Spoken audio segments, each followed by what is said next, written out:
Dhumuni kubwa la ziara yetu kuja kuangalia mwenendo wa barabara hii ya mabasi yaendayo kwa kasi.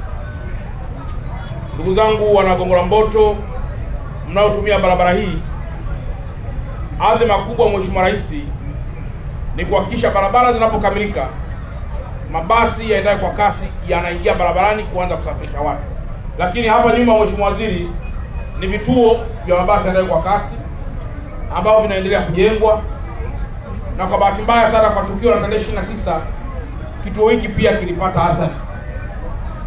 Kwa niendelee kuwaomba vijana wenzangu na wananchi kwa ujumla kwamba tulinde taifa letu. Miundombinu hii si ya Chalamila wala sio ya Rais Samia wala sio ya Mheshimiwa Ulega, ni miundombinu ya serikali na wanufaika ni sisi wenyewe. Kwa Mheshimiwa Waziri, barabara hii kama ambavyo wamesema ni zaidi ya kilomita 23 na imetengenezwa kwa zaidi ya bilioni 231. Lakini kama mnavyoona huku pembeni kuna wafanyabiashara wa biashara ndogo ndogo. Wakati wa kutengeneza barabara hii ilikuwa imeamuliwa kwamba hao wafanyabiashara nao watoke kabisa hapa ili barabara iweze kutengenezwa bila vurugu za aina yoyote. Lakini maelekezo ya Mheshimiwa Rais yakawa barabara itengenezwe ila biashara pia ndogo ndogo wasisumbuliwe. Kwa Mheshimiwa Waziri, tunaendelea pia kuangalia kwa kushirikiana na halmashauri ya jiji la Ilala tuone namna tunaweza kutukaja na kitu chenye sura nzuri ili kusiwe na miavuli mingi, lakini angalau kwa kuna kitu ambacho mtu akikiona anaona pia kinafanya kazi ya kuvutia mji wetu.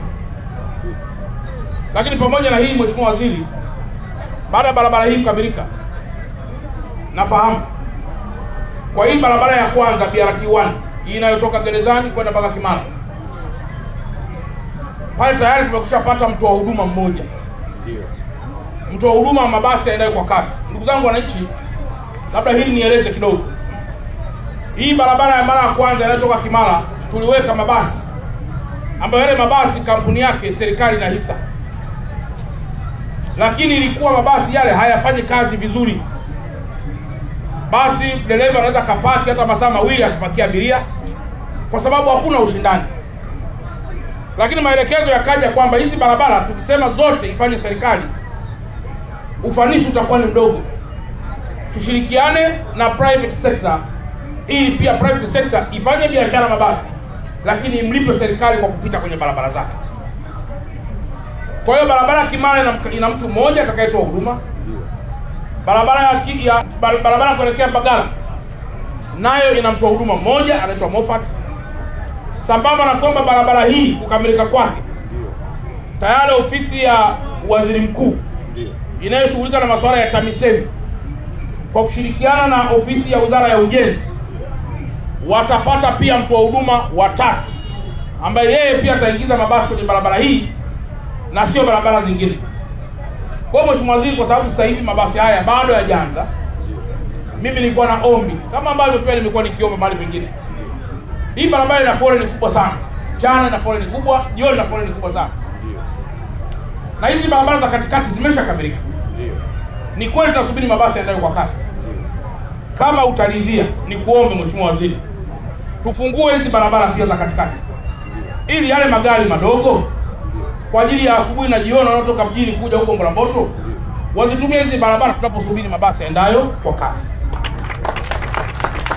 Wakitumia hizi barabara tunaposubiri mabasi, nafahamu wana Dar es Salaam na Watanzania hao kwa ujumla sio wabishi. Mabasi yakifika, gari litatoka, basi itaendelea na kazi yake. Ila yao ni yale magari madogo ambayo yanabeba abiria wa kawaida kwa ajili ya kuwakimbiza mjini kutoka mjini kuwaleta huko. Naamini kabisa kwamba mabasi yakifika, mimi mwenyewe nitakuja tena kuzungumza na Watanzania hawa kwamba mabasi yamefika, sasa msipite tena kwa hizo barabara, tuyaachie mabasi yanayo kwa kasi yaweze kupita. Hili Mheshimiwa Waziri liko kwako, kama linawezekana is fine, kama liwezekani wataalamu wanatuongoza, lakini kikubwa tunaangalia namna gani tunasaidia wenzetu ili waweze kufika mjini na kurudi huko nyumbani kwa haraka kubwa sana. Ya kwamba hapa katika hii barabara kuna msongamano mkubwa kuanzia shule ya Uhuru kule Kamata mpaka uwanja wa ndege mpaka hapa Gongo la Mboto, na kutoka Gongo la Mboto mpaka kwenda uwanja wa ndege mpaka unafika shule ya Uhuru. Ameniomba kwa wakati huu ambapo wataalamu wanathibitisha kwamba barabara imekwisha kukamilika na inaweza kutumika, yeye ameomba kwa niaba ya watu wa Dar es Salaam ya kwamba tuwape ruhusa muweze kuitumia barabara hii ili kupunguza misongamano na mafoleni, ili watu wanaokwenda katika biashara wawahi kwenye biashara, watu wanaokwenda kwenye huduma za afya Muhimbili na kwingineko Amana waweze kwenda, na watu wanaokwenda kuwasalimia ndugu na jamaa zao waweze kwenda. Mheshimiwa Mkuu wa Mkoa na ndugu zangu wa hapa Gongo la Mboto, hayo ndiyo maelekezo ya Rais Daktari Samia Suluhu Hassan. Amenituma ya kwamba nije kutoa ruksa kipindi hiki ambako bado mabasi ya mwendo kasi hayajawa tayari. Mkoa ujipangie utaratibu magari mengine ya Watanzania yaweze kutumia barabara hii pasi na shaka yoyote. Kwa hivyo Mkuu wa Mkoa, jambo lako limepita, limekubalika, limeruhusiwa kwa ruksa hiyo ambayo ilikwisha kutolewa na maelekezo kwangu mimi, Waziri wa Ujenzi na Mheshimiwa Rais Daktari Samia Suluhu Hassan.